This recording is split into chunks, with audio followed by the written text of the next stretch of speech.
32 araw na lang bago maguno ang mundo. Si Micro Shorts, masigla at mukhang bimbo, Shishmikyong, ay laging sinusubukang kausapin ng ating MC na isang kusiniro lang na may itsurang Hapon, isang walang kwentang mahirap na walang magulang at walang kakayahang makisalamuha. Ngunit gusto niyang malaman kung mayroon ba itong tinatawag na status window na pinag-uusapan ng lahat. Tumawa si Ra at sinabing masyado siyang baliw at mangmang. Ang mga bagay na yon ay hindi totoo. Ngayon, iyon ay kasinungalingan dahil mayroon siya nito at isa itong perpekto para sa kanya. Ang personal na dimensional gate, isang portal na bumubukas sa kanyang silid na kapareho ng isang laro kung saan siya ay isang nangungunang manlalaro. Pinag-uusapan ng internet ang isang paparating na asteroid at iniuugnay ang portal dito, alam niyang tiyak na tatama ito. Kahit na sinasabi ng mga tao na napakababa ng posibilidad, huwag mong pagkaabalahan ng gobyerno sa pagkilos. Nang matanggap niya ito, agad siyang nagpasya na maghanda, kumuha ng pagkain, isang bag at pumasok sa loob. Ito ay tulad lang ng kanyang inakala. Wala siyang signal sa telepono, kaya kumuha siya ng panulat at minarkahan ang kanyang unang araw doon. Ang portal ay 100% gumagana. Kaya ngayon ay oras na para sa totoong paghahanda. Ang paparating na asteroid ay magdadala ng maraming sakit, kasama na ang isang bagay na sisira sa lahat ng metal sa mundo. Ang mga tao sa katunayan ay magiging parang mga taong nawalan ng sariling pag-iisip at sa loob ng ilang araw, ang sangkatauhan ay maibabalik sa panahon ng bato. Matapos ang 6 na buwan, titigil ang mga sakit at iyon ang oras na kailangan ng mga tao na kumilos ng mabilis upang magtayo muli at magparami. Ako ay handa para sa ikalawang pangangailangan kung kailangan nila, ngunit ang ating pangunahing karakter ay may malaking kalamangan sa kanyang portal. Ang sakit ay malamang na hindi makakatawid dito. Kaya ginamit niya ang lahat ng perang naipon niya upang bilhin ang lahat ng uri ng supply, armas, solar panel at maging maraming pagkain. Sarado na ang kanyang tindahan. At syempre, sinasabi ni Blue Shorts na nalulungkot siya, ngunit alam niyang may status window ito at tiyak na ginamit para kumita ng malaking pera. Ngayon hindi ko alam kung paano nalaman ng babaeng yun ang totoo at mas mabuting lumayo sa mga baliw na yun. Ngunit tiningnan ang kanyang mukha na nagsasabing, magkita tayo sa susunod. Okay, baka hindi makakasama ang isang gabi. Nang makita siyang umalis, alam ng ating ordinaryong Hapon na kung gugustuhin niya, makuha niya ang babaeng iyon. Mahirap ang desisyon, ngunit ang pagliligtas sa mundo at sa kanyang buhay ang nanaig. Kaya ngayon sa loob ng portal, ang unang ginawa niya ay magsanay ng ilang kasanayan sa pana. Dahil sa mundong ito, hindi ka makakakuha ng karagdagang status sa pamamagitan ng pag-level up. Ang tanging paraan ay sa pamamagitan ng resulta ng pagsasanay at pangangaso. Parang si Rock Lee, binatak niya at pinakawalan ng pana at tulad ng ginawa niya sa laro dati, tinamaan niya ito ng perpekto. Iniisip niya, si Legolas ako o kung ano paman, pero hindi mahalaga dahil sa ngayon, 5 lang ang kaya niyang ipana sa isang araw. Dahil malambot ang kanyang kamay, ngayon sa plano, kailangan niyang alamin kung kaya ba talaga niyang mangaso ng halimaw at syempre, makagawa ng isang magandang apocalyptic na base para mag-imbak ng supply at wala nang mas gaganda pa sa ngayon kundi ilang sun apples. Pagkatapos, pumunta siya para maghanap ng mga bakas. May nakita siyang dumi sa lupa at sigurado siyang goblin ito at dahil wala siya malapit sa isang base, sigurado siyang mag-isa ang nilalang na ito. Hindi alam kung paano, pero sinimulan sundan ng lalaki ang lalaki gamit ang kanyang kagamitan, gabing-gabi na nang makahanap siya ng isang matandang goblin. Sa totoo lang, kailangan mong maging maswerte para umabot ng 15 taong gulang bilang isang goblin at para kay RC nakakapasok lang sa mundong ito, iyon ang perpektong target sa antas isa. Ang malumanay na kamay ay inihanda ang pana at pinakawalan nito na parang bala sa braso ng goblin, pero binato ng matandang lalaki ng bato ang kanyang kamay. Agad niyang kinuha ang kanyang scimitar at ang kagubatan ay naging United Kingdom 2026, isang matinding pagtutuos ng mga talam. Ang kaibigan ko ang naging British citizen, sa kasamaang palad, at nataman siya ng talam sa hita, pero huwag mag-alala dahil mabilis niyang nilapitan ang maliit na goblito at pinabagsak sa lupa. Isang mabilis na pag-indayog at handa na sana siyang tapusin ito, pero nagawa itong mahawakan ng matandang Greenie. Sinubukan niyang magsalita ng parang goblin, pero huli na. Unang napabagsak sa 2 pinta, pero bakit siya nakasakay sa goblin ng ganoon? Halika na, mahinang kamay. Buti na lang may naihulog si Greenie na mga halaman na ginagamit sa paggawa ng panggamot na pamahid. Pero doon mismo, nakakita ang aking bata ng pulang isdang tabang. Ibig sabihin lang yun na nasa rehiyon siya ng mga owlbear at tingnan mo kung sino ang dumating para bumati, pare, iniisip lang niya na parang wala sa sarili ito, kahit hindi pa nagsisimula ang katapusan ng mundo. Pero teka, dahil hindi siya takot, alam ng pare ang lahat ng galaw. Dahil gusto ng kwago na protektahan ng pagkain, kailangan lang niyang iwasan ito. Kaya nagposisyon siya at sumigaw para lapitan siya ng pangit na nilalang. Ang kuko ng halimaw ay dumiretso sa kanya, pero buong livay ang ginawa ng pare at umilag talon papunta sa braso at umakyat dito. Pagkatapos ay ginamit niya ang kanyang flashlight bilang pangsilaw, dahil ang kwago ay may matang sanay sa gabi. Boom, balik na ang bro sa kanyang silid pagka-umaga. Pagkalabas niya doon, at ang pinakamaganda, kahit pagod na pagod siya, nagawa niyang magdala ng sun apples mula sa kabilang panig ng portal pauwi, pagkatapos mismo ng oras niya para sa karaniwan nilang pagkikita ni Babe McKeong. Kahit nang kumain ng noodles si bro, nahanap siya nito at pinuntahan para kausapin. Alam ng babaeng ito ang isang bagay na hindi natin alam dahil sobrang magiliw at masayahin siya, na parang may kinikilig pa, sinusubukan kumuha ng impormasyon tungkol sa kanyang status window. Pero ang high natin ay patuloy lang na nagsisinungaling sa kanya, sinasabing wala siyang maipakita. Hindi niya ilalagay ang sarili niya sa panganib para sa babaeng ito. Ang pagbubunyag ng kanyang status window, o anumang impormasyon tungkol sa kanyang mga kakayahan ay parang pagbibigay ng kalamangan. Ang tukso ay napakalaki, literal, ngunit ito'y walang pinagkaiba sa pagmamakaawa na lamunin sa apokalipsis. Naku, pare, ang malamon niya ay siyang mismong layunin. Kaya pagkatapos magsinungaling sa kasintahan, bumalik siya upang kumuha pa ng mga kagamitan. Sa wakas ay dumating na ang mga bagay na kanyang binili. Matapos itabi ang lahat ng hindi niya gagamitin sa oras na yon, lubusan siyang naghanda upang kumpletuhin ang layuning nananatili pa. Ang paghahanap ng lugar upang magtayo ng taguan sa loob ng portal. Naalala niyang may nakita siyang kaina-hinalang lugar noong nakaraang pangangaso at nagpas siyang imbestigahan ito. Sa pagtingin sa saklaw, napansin niya ang mga bakas ng paa ng kobold at di nagtagal ay nasabik, iniisip na mayroon siyang plano upang kunin ang taguan na yon. Nagsimula siyang maghanda upang sunugin ang pasukan ng kuweba, ngunit sa mismong sandaling sisindihan na niya ang lahat. Lumitaw ang dalawang kobold, hindi na nag-aksaya ng oras ang bida at agad nitong kinuha ang palakol, sabay na pinatumba ang dalawa. Dahil doon, umangat ang kanyang antas at nakakuha ng 4 pang puntos. Ngayong naasikaso na ang dalawa, sinindihan ng MC ang apoy at di nagtagal, nagising ang mga kobold na natutulog pa dahil sa usok. Ang plano ay lituhin sila para maalis niya silang lahat ng sabay-sabay kapag lumabas sila. At doon, ang una ay napatumba ng hindi man lang nakikita kung ano ang nangyari. Ang natitirang 3, nakita ang bida, sinubukan siyang sugurin, ngunit sila rin ay napatumba ng walang kahirapan. Ngayong naayos na ang problema sa mga kobold, tiningnan ni Kang ang status window. At sa ganoong paraan makikita natin lahat ng stats ng mga bata. Level 1, 14 na puntos, 8 health, 10 strength, 7 agility, 8 dexterity, 5 perception at kasalukuyang apektado ng pagkaubos ng lakas. Iniisip ng MC na kahit hindi siya makatanggap ng status point sa pag-level up, malapit na siyang makapag-unlock ng mga bagong feature ng sistema kung patuloy siyang magle-level up. Higit sa lahat, ang layunin na nawawala ay sa wakas na kumpleto na. Ngayon ay mayroon na siyang ligtas na lugar para magtayo ng taguan.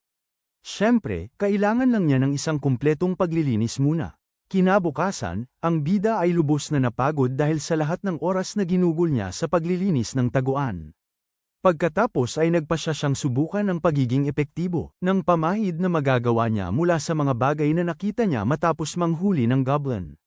Matapos ilagay ang pamahid, nagsimulang mag-isip ang MC tungkol sa kung paano siya kumukuha ng mga panganib upang itaas ang kanyang stats at nakaisip ng ideya upang mapadali ang kanyang buhay, ngunit hindi pa rin ito ipinapahayag sa atin. Ang susunod nating nakikita ay ang paghahanda niya upang itayo ang taguan sa lugar na nilinis niya noong nakaraang araw. At habang nagdadala siya ng ilang kahon patungo sa portal, muling sumulpot si McKeong na nagsasabing, "Magandang hapon." Inaanyayahan niya ang protagonista na magpagupit sa kanyang salon at pumunta naman siya. Habang ginugupitan niya ang buhok nito, nagkukwento siya tungkol sa kung paano niya nalaman na ang status window ay may kaugnayan sa buhay ng survivor. Lahat ng nagising ay nagsasabing nakapaglaro na sila kahit minsan, at si Kang na nagkukunwaring nagulat ay nagtanong kung paano niya nalaman ang mga bagay na yon. Doon naman lumitaw ang isang lalaking blonde na puno ng tattoo, na tila ang impormante ni McEwan. Ang pangalan ng lalaking ito ay Oh In-hak at nagkaroon na sila ng pagtatalo ni Kang noon. Nagkomento si In-hak na pumunta siya roon upang sabihin kay McEwan ang ilang bagay. Sabi niya, may hinahanap siyang isang lalaki kasama ang kanyang grupo at ang palayaw ng lalaking hinahanap nila ay Kim Bap Shoa. Dahil doon, napagtanto ng bida na siya ang pinaghahanapan nila. Tinanong ni In-hak si McEwan kung nakapagpasya na ba ito kung sasama sa kanyang grupo o hindi habang patuloy siyang kinakapitan hanggang sasabihin ni Kang na hindi niya alam ang pinag-uusapan nila. Ngunit dapat nilang tapusin ito sa ibang pagkakataon. Lumingon pa si In-hak para magreklamo. Pero pinakawalan na ng MC ang kanyang aura. Pinayuhan siyang lumayo habang magalang na sinasabing mas mainam na huwag nang gawin yun maliban kung gusto niyang mapahiya tulad ng huling beses. Nanginginig sa kinatatayuan ang lalaking may blonde na buhok at nagpa siya nang umalis. Nakahinga ng maluwag si Met Jung at si Kang, mabilis umintindi, ay nakuha na agad ang numero nito, sinasabing para lang mayroon sakali. Sinubukan ni In-hak na manggulo. Pag-uwi niya at gupit na ang kanyang buhok, nagpa siya ang MC na tingnan kung ano ang sinasabi ng mga tao sa internet tungkol sa kanya. Gaya ng inaasahan niya, maraming tao ang iniinsulto siya sa lahat ng paraan at sinasabing binura niya ang lahat ng video at tumakas, tulad ng lalaking may blonde na buhok. Matagal nang binura ng MC ang lahat bago pa maging totoo ang laro dahil sa pagkadismaya. Ngunit inakala ng lahat na nais niyang solohin ang lahat ng impormasyon. Matapos makita ang 1% ng pagmamahal at paglalamang na kumalat sa Twitter, naramdaman ng MC ang pagkasuklam sa sangkatauhan at pumunta upang magmina sa kanyang kuweba. Gamit ang lahat ng natutunan niya mula sa Minecraft, inayos niya ang buong taguan hanggang sa lumabas siya para hintayin matuyo ang semento at nakatagpo ng isang kakatwang kalansay na nagsimulang umilo at nagdulot ng isang napakalaking pagsabog.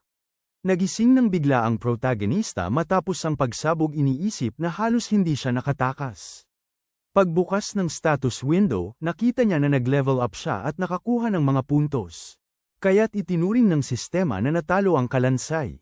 Binuksan niya ang portal at umuwi para gamutin ang kanyang mga sugat at magpahinga. Nang maglaon, sa pag-iisip na kailangan niyang dagdagan ang kanyang persepsyon, nagpa siya ang MC na subukang kumuha ng ilang item. Naalala niya na bago ang apokalipsis, may ilang kaganapan na sa tulong ng swerte ay maaaring magbigay ng ilang item para sa kanya. Ang kaganapan ay isang insidente kung saan natagpuan ang katawan ng isang orc sa isang bundok. Inisip ng MC na kailangan niyang mabilis na maghanda para sa insidenteng ito, ngunit una, nakasalubong niya muli si Mikyong, at sa pagtatagpong yun dumating ang pinakahindi halatang balita sa lahat. Nagising si Mikyong. Matapos niyang hindi sorpresahin ng sinuman, nagkunwari si Kang na tanga, na nagsasabing hindi pa siya nagising. At naiinggit, pinapasalamatan siya sa pagsasaalang-alang ng pagsasabi ng totoo at sa lahat ng impormasyong alam niya. Nagpaalam ang MC sa kanya. Pagbalik sa bahay, bumili siya ng drone para mag-espya sa kagubatan at umarkila ng kotse bago matulog. Kinabukasan, nagsimula siyang maghanda ng ilang materyales para manghuli ng orc. Inilagay ang lahat sa inarkilang kotse, at nagtungo sa bundok. Nang makarating siya doon, nagsimulang maghanap ang protagonista, ngunit dahil sa ulan at hamog sa bundok ay naging napakahirap ang paningin. Nang malapit na siyang sumuko, isang nakakatakot na dagandong ang narinig mula sa likuran niya. Lumingon siya at nakakita ng isang pulang orc, na may garantisadong skill drop. Naghahanda para sa laban, agad na nagsindi ng flare, at inihagis ito para makuha ang atensyon ng orc. Nang lumingon ang orc para atakihin ang flare, binuksan ni Kang ang portal sa harap nito, dumausdos sa ilalim ng orc at pumasok sa portal, at naghagis ng flashbang. Hindi pa natatapos intindihin ng orc ang nangyari, at agad nang naglabas ang MC ng pangbalat ng kahel at sinimulan itong bigyan ng sunod-sunod na saksak na parang kagat ng lamok. Sinubukan ng halimaw na gumanti sa pamamagitan ng atake na naiwasan ng MC sa pagyuko, at sinamantala rin niya ang pagkakataong tumusok muli ng parang kagat ng lamok sa mismong bukong-bukong. Agad itong naramdaman ng orc at napaluhod, ngunit hindi binigyan ng bida ng anumang pagkakataon at naglabas ng bomba upang ilagay sa bibig ng orc. Pagsabog, si Kang ay malapit ng magdiwang nang matamaan siya ng malakas na suntok sa gitna ng dibdib na nagpatalsik sa kanya at nagpagulong palayo. Ang halimaw na nagliliyab ay nagsimulang maglakad papalapit sa MC, na nagsimula ng magdalamhati, sa pag-aakalang mamamatay siya ng ganoon. Ngunit dahil hindi pwedeng magtapos doon ang kwento, bumagsak ang orc sa lupa, at si Kang ay umangat ang antas, nakakuha ng 10 puntos, at ang kasanayang survival instinct. Nang tumayo siya para hanapin ang drop ng halimaw, nagsimulang lumiwanag ang kanyang pulso, at nakatanggap siya ng relo na nagpapataas ng persepsyon ng dalawa. Nang makuha na niya ang lahat ng gusto niya, nagsimulang mag-isip ang bida kung ano ang gagawin sa katawan ng orc. Sa kwento ng laro, kinubli ng gobyerno ang impormasyon tungkol sa insidente, ngunit nagtataka siya kung tama ba yun. Kung iiwan lang niya ang bangkay doon, maaari itong maging kalansay at makapagdulot ng panganib sa sinuman. Matapos mag-isip sandali, nagpa siya ang MC na ilibing ang bangkay sa loob ng portal, at habang naguhukay siya, nag-activate ang kanyang bagong skill. Nag-a-activate ang survival instinct sa panahon ng epekto ng pagod, nagpapalakas ng combat instinct, stamina regeneration, health regeneration, at perception. Ngunit sa sandaling matapos ang epekto, hindi makagalaw ang MC ng sandali. Dahil sa bagong skill, mabilis niyang natapos ang paglilibing sa orc at bumalik sa bahay. Kinabukasan, natanggap ng MC ang ilan sa mga armas. Binili niya at isang pagbisita mula sa kanyang matalik na kaibigan, si Mikiyong, na nag-imbita sa bida na kumain kasama niya. Tinanong ni Kang kung ano ang nais nitong pag-usapan, at sumagot ito na gusto niyang magpalitan ng impormasyon. Mula nang huling silang magkita, sinabi niya na magsisimula siyang magsaliksik tungkol sa pamumuhay ng survivor. Pagkatapos nilang kumain, ipinapakita ng MC kay Mikiyong ang komunidad ng laro upang ipaliwanag ang mga pangunahing kaalaman ng laro sa kanya nang hindi isinisiwalat na siya ay nagising. Matapos tapusin ang pagsusulat ng pinakamahalagang impormasyon, ikinomento ni Mikiyong na tinanggihan niya ang alok na sumali sa isang grupo ng mga hacker, at nais niyang bumuo ng isang grupo kasama ang MC. Nang marinig yon, siya ay napaisip. Ang kanyang layunin ay maabot ang antas 10 bago ang tutorial, para ma-unlock ang system shop. Ang problema ay sa buhay ng survivor, tumataas ang level ng halimaw kasama ang level ng player, kaya kung may sasama sa kanya, madali lang silang mawawala ng walang magawa. Nang tangkain niyang tumanggi na baka maging zombie siya, sinabi ni Mikiyong na hindi ito problema, ipinapakita na ang kanyang kapangyarihan ay teleportation. Nagtapos siya sa pagsasabi na kahit hindi siya makabuo ng team kasama ang MC, umaasa siyang makapag-cooperate sila bilang mga kakampi. Pagkaraan ng ilang oras, nakita namin si Kang pabalik sa kanyang taguan, gumagawa ng bakod na may barbed wire sa harap ng pasukan.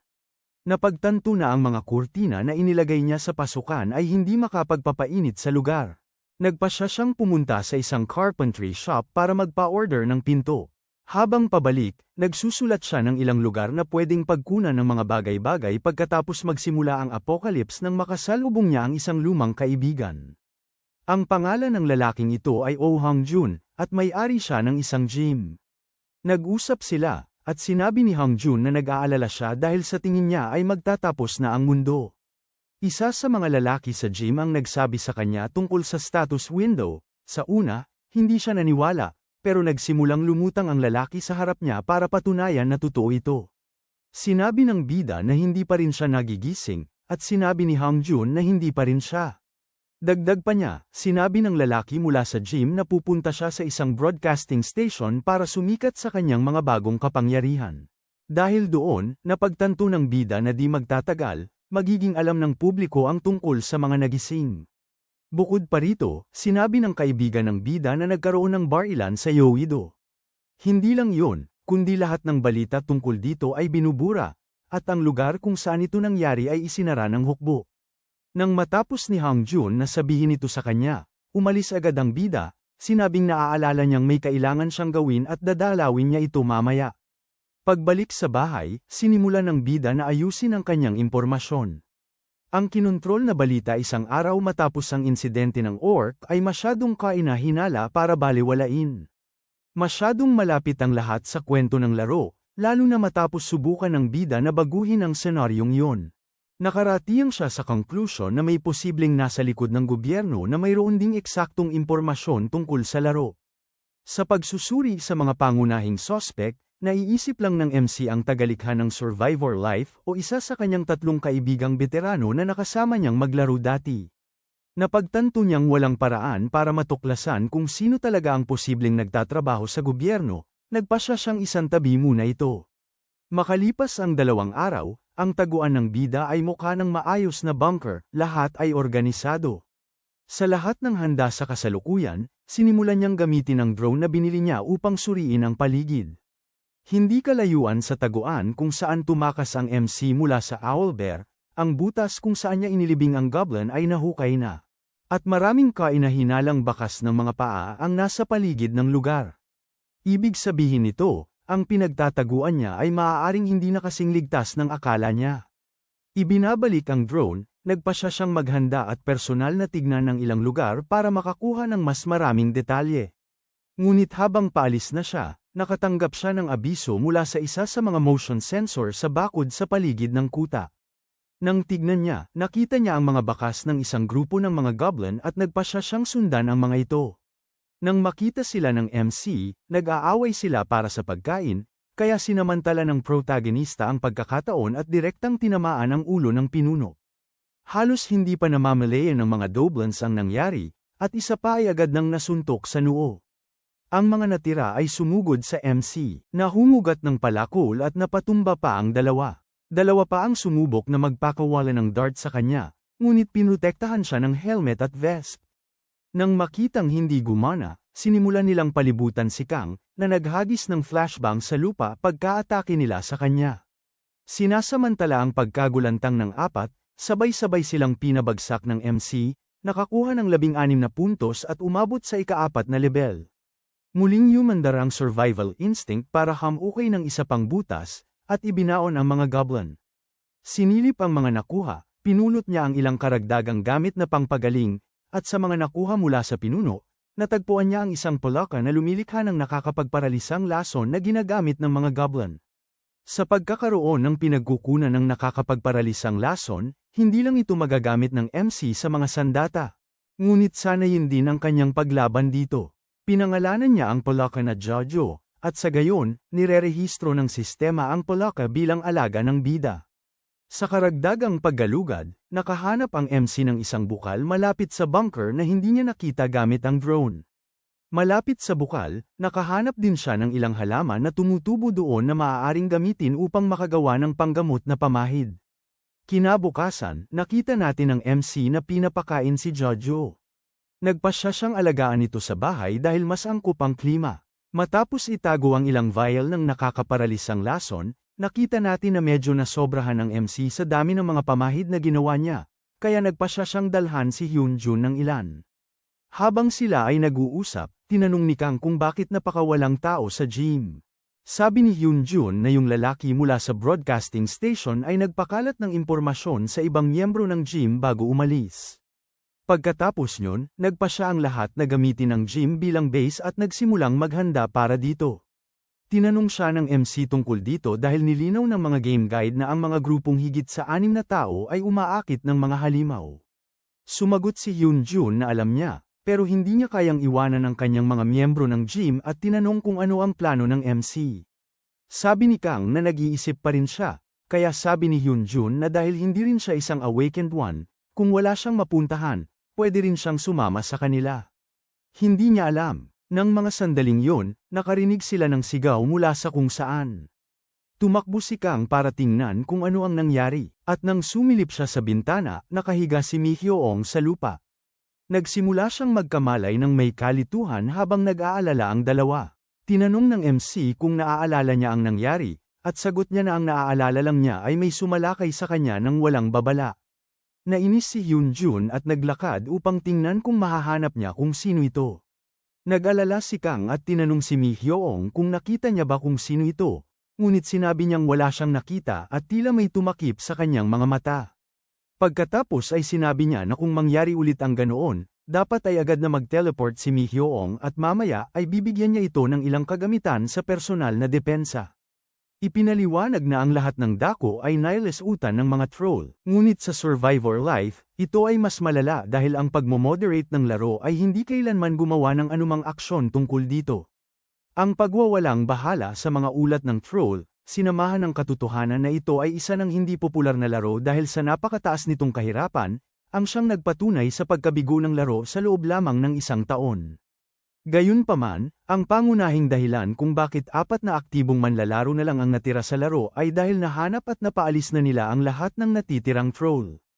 Ang dahilan ng paliwanag na ito ngayon ay tila nagsimula ng kumilos ang mga troll sa totoong buhay. Upang maghanda para doon, mayroon tayong 13 araw na pagtalon sa oras kung saan sinanay ng MC ang kanyang mga kasanayan sa pakikipaglaban. Bilang huling paghahanda para sa labanan, dapat pumili ang MC ng pangunahing sandata. Ngunit hindi pa rin siya sigurado kung alin ang pipiliin. Isang sandatang pampukpok ang mainam, dahil ang pinakamabisa para harapin sila ay durugin ang spore sa kanilang ulo. Kaya naman balak niyang bumili ng isa sa sandaling ma-unlock niya ang system shop. Ngunit naiisip niya kung gagana rin yun ng maayos sa labanan laban sa mga tao, lalo na sa mga may pisikal na kapangyarihan. Habang iniisip ang gagawin, nakarinig ang MC ng isang sigaw, at tila may nasaktan malapit sa bunker. Nang makarating siya sa lugar para tingnan, nakita niya ang isang malaking lobo na nakahiga roon. Nagtataka siya kung ito ay isang ligaw na lobo na naligaw o kung natalo ito sa isang laban doon. Nang lumapit siya para suriin ang mga sugat upang malaman, isang tuta ang umatake sa likod niya gamit ang ulo. Itinumba siya sa lupa. Nang makita yon, naintindihan ng MC na ang nabuwal na lobo ay tiyak na ina ng tuta. Naisip niya kung ano ang gagawin habang nagsimula siyang maghukay ng butas. Kung mananatili ang katawan ng babaeng lobo doon, dahil ito ay isang halimaw, magiging kalansay ito, at kahit hindi, mauuwi lang ito sa pag-akit ng ibang halimaw. Naalala ni Kang ang tuta niya noong bata pa siya at naaalala niya ang pakiramdam niya nang mawala ang kanyang mga magulang, kaya nagpasya siyang kunin ang tuta. Ipinaliwanag niya sa tuta na hahayaan niya itong bisitahin ng ina nito kailanman ito gustuhin, at aalagaan niya ito hanggang sa lumaki. Ngunit bilang kapalit, nais niyang tulungan siya ng tuta. Habang nag-aalok ng piraso ng karne, tinanong niya ang tuta kung gusto nitong sumama sa kanya. Na mabilis nitong tinanggap. Pagkatapos, pinangalanan niya ang tuta na Dingo, at nirehistro ito ng sistema bilang alagang hayop ng bida. Maya-maya lang, nakita natin ang MC na sinasanay si Dingo, at doon natin nakita na napakatalino niya talaga, sinusunod ang lahat ng utos ng MC ng napakahusay. Na-realize ni Kang kung gaano siya kaswerte na nakita niya si Dingo, kaya labis siyang natuwa hanggang sa tumunog ang kanyang telepono.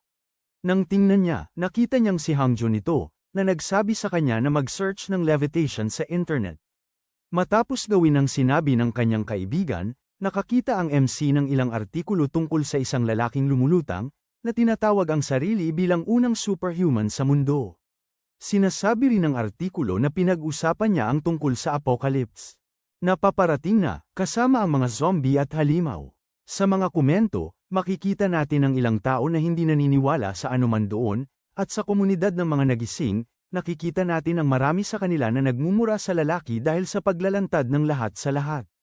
Matapos makita ang lahat ng ito, nagpasya ang MC na kailangan niyang mas mapakinabangan pa ang oras na natitira sa kanya, kaya tinawagan niya si Dingo upang agad na maglakbay. Ang pangunahing dahilan kung bakit niya piniling maglakbay kasama si Dingo ay para maghanda sa susunod na kaganapan, ang insidente ng Hobgoblin. Para doon, kailangan niyang tiyakin na mahahanap ng tama ni Dingo ang mga goblin, bukod doon, kailangan din niyang malaman kung paano kumilos ang tuta sa labanan. Habang naglalakad sila, nagsimulang magreklamo si Dingo matapos kumain ng halaman. Pagpunta ng bida upang tignan ito, na-realize niyang paminta pala yun, sinabing tiyak na gagantimpalaan niya ang tuta mamaya para sa magandang na diskubre. Pagkatapos makahuli ng ilang isda, nagpasya silang umuwi. Kinabukasan, nakita natin ang restaurant ng bida na ganap na nalimas. Sa panahon ng apokalipsis, natural lang para sa mga nakaligtas na linisin ang mga negosyong kanilang nakikita, kaya kinakailangan ito. Habang tinitignan ng bida ang lugar, dumating si Hangjun, nagkomento na tila pare-pareho sila ng ideya at nanilimas din niya ang gym noong nakaraang araw. Agad na tinanong ni Kang kung ano ang ginagawa ni Hangjun doon, at sinagot niya ito sa pamamagitan ng pagpitik sa noo ng bida. Sabi niya hindi na siya kinakausap ng bida, kaya nagpa siyang pumunta doon upang tingnan kung buhay pa si Kang. Nang makita yon, nagsimulang umungol si Dingo kay Hangjun, na dinaglaon ay nagtanong kung kailan pa nagkaroon ng ganoong kagandang husky ang bida. Sumagot si Kang na yon ang kanyang bagong alaga, at muling nagtanong kung bakit nag-abala pa si Hangjun na pumunta doon. Sinabi ni Hangjun na talagang nag-alala siya sa kanyang kaibigan, lalo na dahil nalaman niya kung sino ang umatake kay Mikyung. Inihayag niya na ang mga responsable ay sina Kim Chil-jun, kasama ang kanyang grupo, kung saan kabilang din sina Oh at Hak. Ayon kay Hangjun, ang grupong iyon ay may pinagtataguan sa paanan ng bundok, hindi kalayuan doon. Tinanong ng MC kung paano nalaman ng kanyang kaibigan ang lahat ng iyon. Pagkatapos ay sinabi niyang tinanong niya si Han Jin-sung, ang lalaking lumabas na lumulutang sa programang pantelebisyon. Sabi ni Jin-sung, nakipagkita pa raw siya sa grupo ni Kim Chil, pero ang lahat sa grupong iyon ay mga kakatwa, kaya agad niyang tinanggihan ang alok na sumama sa kanila. Pinagsama-sama ang mga pangyayaring yun sa pag-alis ng mga babae mula sa gym, na nagsasabing tinawag sila ng isang grupo ng mga gumising. Nakatitiyak si Hangjun na sila ang nasa likod ng pag-atake. Sinamantala ang paksa, nagkomento rin siya na ang grupong binuo niya kasama ang mga miyembro ng gym ay bumaba na lamang sa 4 na tao. Nagulat si Kang dahil ilang araw pa lang ang nakakaraan, nasa 20 pa ang mga miyembro. Ipinaliwanag naman ni Hangjun na 2 lamang ang mga gumising sa kanyang grupo, kaya natural lang na humanap ang mga tao ng mas magandang pagkakataon. Hindi niya sila hinuhusgahan, pinuprotektahan nila ang kanilang sarili, tulad ng pagpoprotekta niya sa kanyang anak. Naabala ang kanilang usapan ng isang sigaw ng paghingi ng tulong na nanggagaling sa telepono ng MC. Tiningnan niya ang lokasyon at, na may malungkot na mukha, hiniling kay Hang na bantayan muna si Dingo. Sa ibang lugar, nakita natin si Inhak na sinasabihan si Mikyung na bumaba mula sa kinaroroonan niya. Sumisigaw siya na tumanggi siyang sumama sa kanya, ngunit patuloy pa rin niya siyang hinahabol. Sabi niya ay dapat niyang pag-isipan muli, ngunit sinabi ng dalawa na gagawin nila ito sa kanilang paraan. Sinabihan ni Kim Chol-jun na bumaba na siya habang mabait pa siya, at sinabi ni Ma Jong-in na walang makakarinig sa kanya sa lugar na iyon. Ang hindi nila alam ay nakatago na doon ang bida. Naghanda siya at tumpak na tinamaan ng bato sa balikat si Kim Chol, dahilan para mahulog ang batuta na hawak niya. Sinubukan ng 2 pang kasama na tingnan kung sino ang gumawa niyon, ngunit nandoon na ang MC at matinding tinamaan si Inhak sa panga. Susunod na sana sa huli, umiwas siya sa atake at naitulak niya ito sa dingding. Nang lumingon si Kang upang tanungin kung ayos lang si Mikyung, sumigaw ito na nagbabala tungkol sa papalapit na atake mula sa likuran. Bahagyang sumabit ang atake, ngunit nakasira pa rin ito sa helmet ng MC. Para mas lumala pa, ang 2 pa ay nagsisimula ng bumangon at sinimula ni Inhak na maglabas ng kapangyarihang kuryente. Ang MC ay mukhang medyo nababahala, ngunit nang PayPal-abase na ni Inhak ang kapangyarihan sa direksyon niya. Lumitaw si Dingo at kinagat ang braso niya. Sa sandaling yun, dumating din si Hangjun na kausap sa telepono ang pulis, at nagpa siya ang 3 na umatras. Nang sasabihin na ni Hang kung ayos lang ang MC, dumating si Mikyung sa pamamagitan ng teleportasyon, labis na nag-aalala para sa kanya. Nang makita ang 2 kaibigan na nag-aalala, nagsimula siyang alalahanin ang kanyang mga kaibigan sa loob ng survivor life, at humugat ng lakas. Hiniling niya kay Hangjun na tanggapin si Mikyung sa kanyang grupo at sinabing mayroon siyang kailangang gawin, sabay paalam sa kanila. Sa pagbalik sa bahay, bumalik si Kang sa pagpapabuti ng bunker. Habang nagtatayo, iniisip niya ang kanyang mga kaibigan. Kahit gaano niya kagusto na pagkatiwalaan sila para sabihin ang tungkol sa kanyang kapangyarihan, hindi yun posible.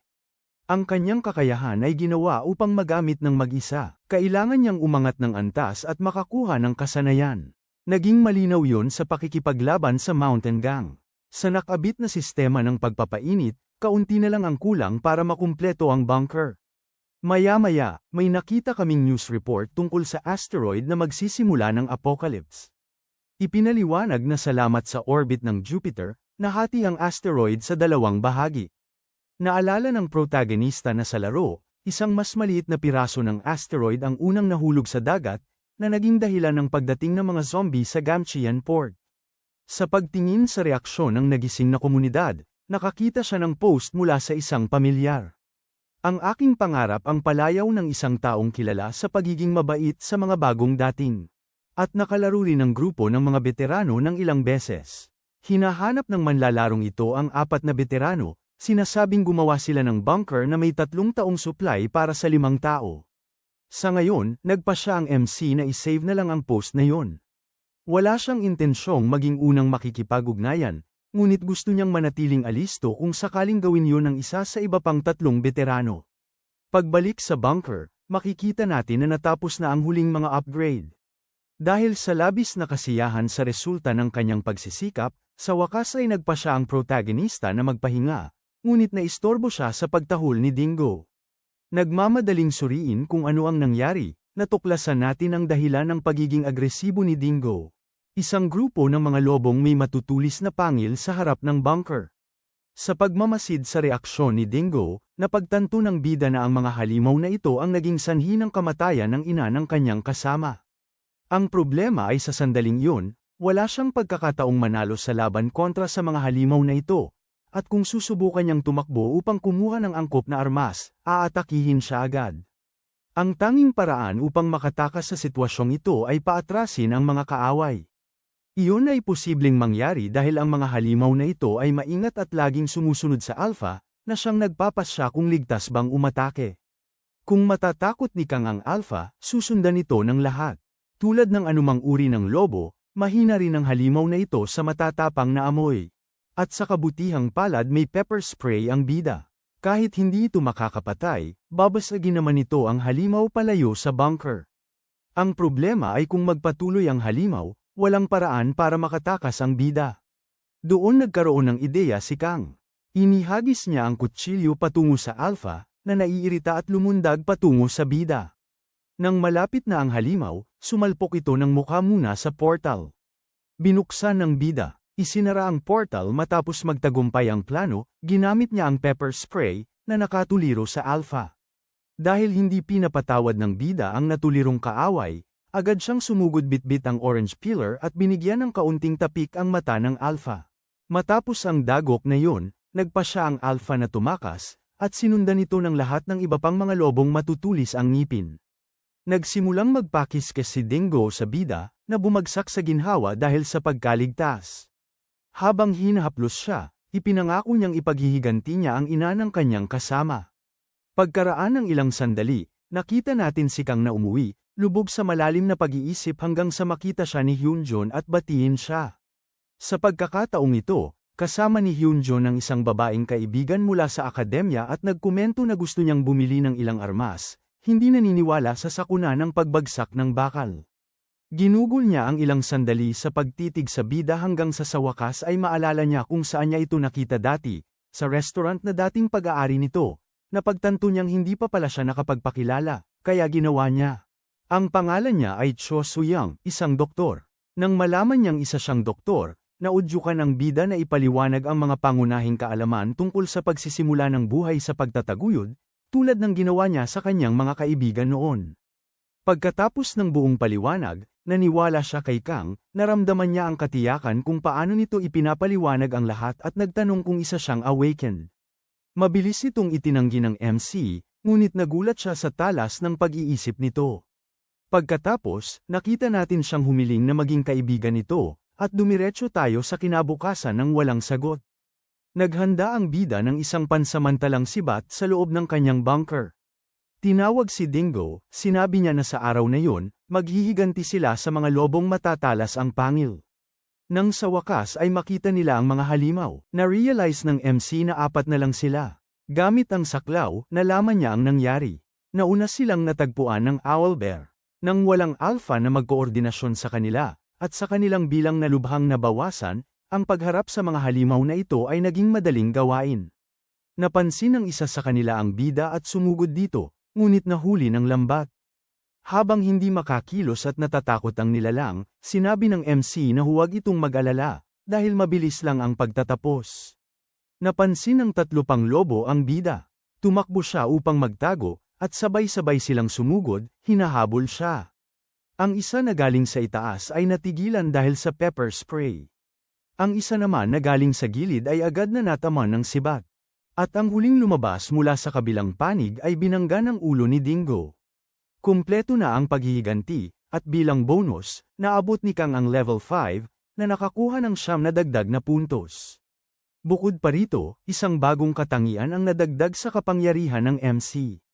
Ngayon, ang portal ay hindi nakikita ng iba at pinapayagan siyang makita at marinig kung ano ang nasa kabilang panig.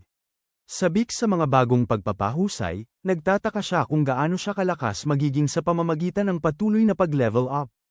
Makalipas ang 2 araw, ginamit ng bida ang drone para sa mas detalyadong pagmamasid sa paligid. Ang tanging panganib na nakita niya ay isang kampo ng goblin na mga 3 kilometro ang layo. Sa paghusga sa laki nito, malamang ay may hobgoblin ang kampong yun, kaya mahirap silang puksain sa ngayon. Nang masiguro ang kaligtasan ng lugar, ang bida ay nagpasya na gumawa ng mapa ng paligid ng bunker at hamukay ng Trinsura upang madagdagan ang bisa ng bakod na may barbed wire. Bumili rin siya ng mas marami pang materyales at kagamitan, binantayan ang taguan ng mga gang sa bundok, at umarkila ng motorsiklo at mini-excavator. Bukod pa rito, patuloy na gumagawa si Joyo Doc ng lason na nakakapilay, kapwa para sa pagsasanay sa resistensya at para sa mga armas. Ngunit sa kasalukuyan, tinitingnan ng MC ang isang post sa komunidad ng mga nagising na nagsasabing si Survivor 1 ay sumali sa My Dream. Dahil doon, nawala ang kanyang pangunahing hinala kung sino ang maaaring nasa likod ng gobyerno. Si Survivor 1 ay palaging isang kolektor ng mga gamit, kaya naman makatwira na humingi ng sandamakmak na gamit mula sa gobyerno kapalit ng impormasyon. Iniisip ni Kang na may posibilidad pa rin na isang panlilinlang lang yun, pero hindi niya alam kung may dahilan si My Dream para gawin ang ganoon. Hindi niya rin mapapakinabangan ang pag-iisip tungkol doon, at kung talagang sumali si Survivor 1 sa My Dream, kailangan ng pagbabago sa plano. Nagbalat kayo ang bida at pumunta sa isang internet cafe para gumawa ng bagong account para makipag-ugnayan kay My Dream. Nagpasya silang magkita sa isang VR chat room para kumpirmahin ang kanilang pagkakakilanlan. Tinanong ni My Dream kung ang MC na gumagamit ng nakakatawang avatar na yun ay isa sa mga veterano, puno ng hiwaga ang lahat. Sabi niya siguro oo, siguro hindi, kaya nagpa siya ang aking panaginip na magtanong ng ilang katanungan upang kumpirmahin. Unang tanong, ano ang pinakamataas na taas na kayang talunin ng isang lobo-tao?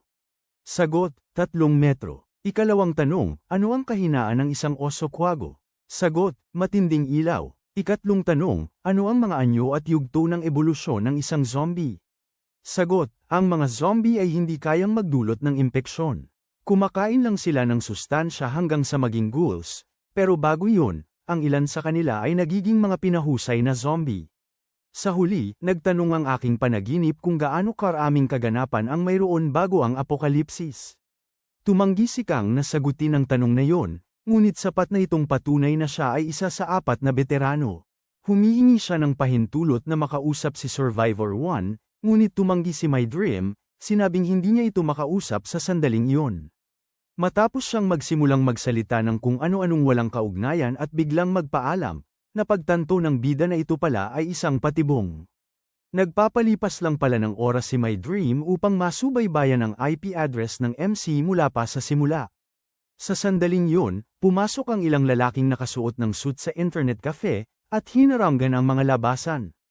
Nakatayo roon ang babaeng receptionist na tila nalilito, ngunit hinawakan na ng kanilang boss ang braso nito at gumamit ng kapangyarihan sa isip, inutusan siyang manahimik.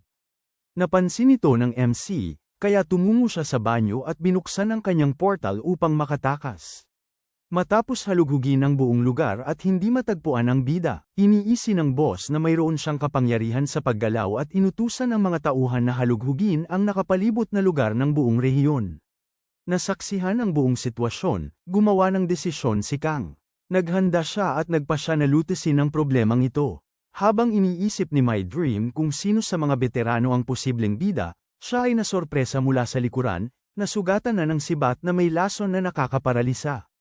Pinipigilan ng kanyang pagkilos, sinabi ng MC na hindi pa nagsisimula ang pahayag, kaya malamang ay hindi pa gumagana ang PK system.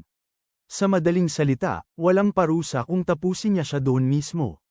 Napagtanto ang sitwasyon niya, tumigil si My Dream sa paglaban, at kinuha ng MC ang lahat ng pag-aari niya.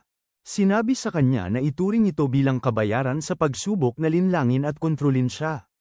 Nilinaw ni Kang na kung may susunod pang pagkakataon, wawakasan na niya ito at pagkatapos ay pinawalan siya ng malay. Matapos umalis ang grupo ni My Dream, umuwi na rin ang bida at sinimulang suriin ang mga bagay na nakuha niya. Mula sa ID nito, nalaman natin ang pangalan niya, Kwon Kyung-jun, may-ari ng isang golf club at 3 bunker. Sa pagsuri sa ilang impormasyon sa kanyang telepono, nakita niya ang isa sa mga hinuha ni My Dream tungkol sa kung paano naiimpluwensyahan ng oras ng paglalaro ang bisa ng kapangyarihang nakukuha ng isang nagising na tao. Sa ngayon, wala pang paraan upang patunayan ang teoryang yon, kaya ang bida ay nakatuon lang sa pagsasanay gamit ang kanyang bagong laruan, nang magsimula siyang makarinig ng ilang abiso. Sinusuri ang komunidad ng mga nagising, siya ay sigurado. Ang ikalawang pangyayari bago ang apokalipsis ay nagsimula na. Pagdating sa lugar kasama si Dingo, sinimulan nilang hanapin ang mga duwende. Nang makahanap ng ilang bangkay, napagtanto ng bida na buhay pa rin ang mga pulis, ngunit sila ay paralisado at ninakaw ang kanilang mga armas. Tumawag siya ng serbisyong pang-emergency para sa kanila at nagbigay ng mga tagubilin kung ano ang gagawin sa mga bangkay ng duwende, at agad pagkatapos nito, patuloy na hinahanap ang iba pa sa kanila. Kung ninakaw ang mga armas ng pulis, kung gayon may pagkakataon na may gintong duwende sa grupo at hindi niya maaaring hayaan na makuha ito ng iba. Sa ibang lugar, nakikita natin ang 2 extra na lumalaban sa isang grupo ng mga duwende. Isa sa kanila ay isang hindi nagising na nagsisilbing tank, habang ang isa naman ay isang nagising na may kakayahang telekinesis na nagbabato ng mga bato sa mga duwende. Nagpalitan sila ng ilang pag-atake hanggang sa isa sa mga duwende ang nakatama sa nagising. Nang sugurin sila ng mga duwende, nagsimulang patayin ng mga pana ang lahat ng duwende, nililigtas ang mga kasama. Nang makita ang aming Legolas, naisip niya na salamat sa mga kasamang yun, makumpirma niya na ang ibang nagising ay hindi nakarating sa bundok sa tamang oras. Sa impormasyong yun, maaari na niyang simulan ang pagpapatupad ng kanyang plano. Una, kinuha niya ang atensyon ng isang duwende para akitin ito sa portal, at pagkatapos ay dahan-dahan itong tinatapos. Kaya ang mga sigaw ay nakakuha ng atensyon ng pinuno. Nang makita ang nasasakupan na nawala ng walang tao sa paligid, ipapahanap niya sa ibang mga duwende ang lugar. Para sa kung sino man ang may pananagutan. Doon din lalapit ang mas maraming goblin sa portal, para sabay-sabay silang matapos ng MC. Maayos ang lahat hanggang sa makasalubong ng hobgoblin ang bida. Nang walang ibang pagpipilian, nagdesisyon si Kang na ibuhos ang lahat at sinangga ang malakas na atake na naitilapon siya paatras at bumangga sa puno. Sa sandaling malapit ng matalo ang MC, nag-activate ang kanyang survival instinct, at mabilis siyang sumugod patungo sa Gold Goblin, at direktang tinamaan ito sa ulo. Matapos itago ang mga nakuha mula sa Gold Goblin sa loob ng portal, pinatamaan ng MC ng 2 tingga sa braso ang Hobgoblin habang ito ay tumatakbo papalapit sa kanya. Nang bumagsak ang halimaw, sinimulan itong hiwaan ng MC. Nanalo sa laban, umabot sa level 6, nakakuha ng 18 puntos, at nakuha ang kasanayang pandama ng teritoryo. Ang kasanayang ito ay nagbibigay daan sa gumagamit na makadama at makatugon sa lahat sa loob ng kanilang larangan ng paningin. Sa wakas, nakatanggap din ang bida ng isang pares ng guantes na nagpapataas ng kanyang liksi ng 2. Ngunit kinailangan niyang pumasok sa kanyang portal upang tumakas mula sa papalapit na pangkat ng naghahanap. Kinabukasan, nakita natin siyang nagising at pinagsisisihan ang pag-activate ng kanyang survival instinct. Sinusuri ang kayamanan ng gintong goblin, natagpuan niya ang isang mithril na kutsilyo na immune sa sakuna ng pagguho ng bakal, isang kumpol ng ubas na pang night vision, at ilang iba pang kapaki-pakinabang na item. Pagkatapos suriin ng MC ang kanyang mga bagong item, at lumabas ng portal, binuha siya ng mensahe mula sa kanyang mga kaibigan na nag-aalala para sa kanya. Nagtataka kung sa anumang punto sa kanyang buhay ay naging ganito siya kasikat, nagpasya siyang pumunta sa akademya ni Hyungjun. Pagdating doon, sinalubong siya ni Michung at Hyungjun, na nagpakilala sa kanya sa 2 miyembro ng grupo na hindi pa niya nakikilala, sina Lee Kyung-hun at Kim Bo-ra. Nag-aalala sila sa bida dahil sa balita kaninang umaga.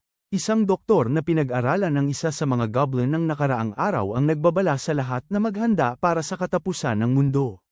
Bukod pa rito, sinabi ng presidente na iimbestigahan niya ang kinaroroonan ng lumikha ng buhay ng nakaligtas at magsisimulang makinig sa mga opinyon ng mga nagising. Alam ang lahat ng ito, tinanong ni Hyungjun si Kang kung ano ang plano niyang gawin.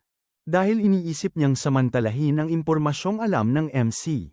Bago pa man makapagsalita ang bida, sumingit si Hyungjun, sinasabing hindi nila dapat gawin iyon.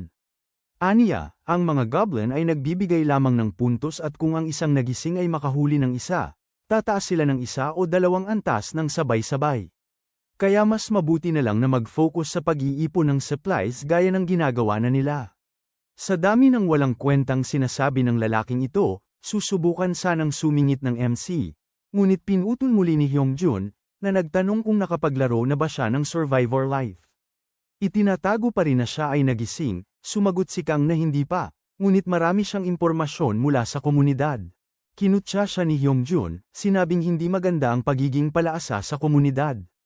Napagtanto niyang wala nang magagawa, nagpa siya ang protagonista na umalis. Ayaw niyang magbigay ng impormasyon sa ganoong uri ng troll. Sinubukan siyang kumbinsihin ng kanyang mga kaibigan na manatili, ngunit sinabi niyang may kailangan siyang gawin at magkikita na lang sila mamaya. Maya-maya, nakipagkita siya kay Cho Suyon. Gusto niya siyang makaharap upang ibigay ang ilang gamot at antibiotics, pati na rin iwan ang kanyang address sa kanya. Nagpaalam ang dalawa, at tumungo ang protagonista upang mamili pa. Sinamantala ang pagpapalawak na ginawa niya sa kanyang protektadong lugar, nagpatayo siya ng bodega sa labas ng bunker, habang ang mundo ay nagsisimulang maging lalong magulo. Parami ng paraming argumento ang ipinapalabas sa TV. Ang UN ay nagsimulang magdaos ng mga emergency meeting, at napagtanto ng NASA na mali ang kinakalkulang landas para sa asteroid. Ngayon alam na ng mundo na oras na lang ang bilang bago tumama sa Earth ang 2 piraso ng asteroid. Lumipas ang kabuuang 4 na araw, at ngayon ang bida ay nasa Gamcheon Port, ang lugar kung saan mangyayari ang susunod na kaganapan bago ang apocalypse. Matapos suriin na walang tao sa paligid, sinimulan ng MC ang paghahanda para sa kaganapan sa loob ng isang abandonadong gusali. Posible pa rin na maging zombie siya doon, ngunit imposibleng makatakas sa mga spore, at 5 araw na lang ang natitira bago ang apocalypse. Kaya walang pagkakaiba kung siya ay magbabago sa araw na yun o mamaya. Nang matanggap niya ang alerto sa kanyang telepono, napagtanto niyang nagsimula na ang kaganapan. Isang tsunami ang humagupit sa buong baybayin, dulot ng pagtama ng asteroid.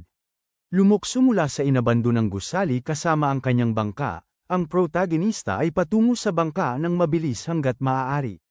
Pagdating sa kanyang patutunguhan, wala siyang naramdamang kakaiba sa kanyang sarili, kaya naisip niyang immune talaga siya sa mga spores. Habang sumusugod ang MC sa mga zombie, ipinaliwanag na sa buhay ng mga nakaligtas, iba ang mga zombie sa nakasanayang uri. Sa halip na mahawa ang kanilang inaatake, itinuturing nilang biktima ang lahat at may kakayahang lumakas habang mas marami silang kinakain. Madaling natalo ng bida ang 2 zombie na sumalubong sa kanya, ngunit hindi siya nagbababa ng bantay. Ayaw niyang maulit ang pagkakamaling nagawa niya sa pakikipaglaban sa orc, kaya maingat siyang umaabante, tinatalo ang bawat zombie sa kanyang daraanan. Nang makarinig siya ng putok ng baril, nagpasya siyang tumakbo patungo rito upang tulungan ang posibleng nakaligtas, ngunit huli na siya pagdating niya. Pagkaalis niya sa lugar matapos kunin ang gusto niya, isa pang tao ang dumaan sa bida, patungo sa sisidlan.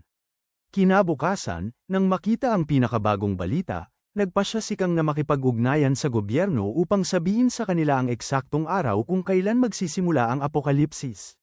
Matapos magbahagi ng ilang impormasyon, agad ang tugon ng gobyerno. Kinontrol ng militar ang lahat, at nagpatupad ng curfew. Akala ng bida ay perpekto ang tugon. Kung alam lang niya na ganoon ang magiging reaksyon, sana mas maaga niyang ibinahagi ang kanyang impormasyon, ngunit wala nang silbi ang pagmumuni-muni sa nakaraan. Ang apokalipsis ay hindi maiiwasan at nakapagpasya na siya.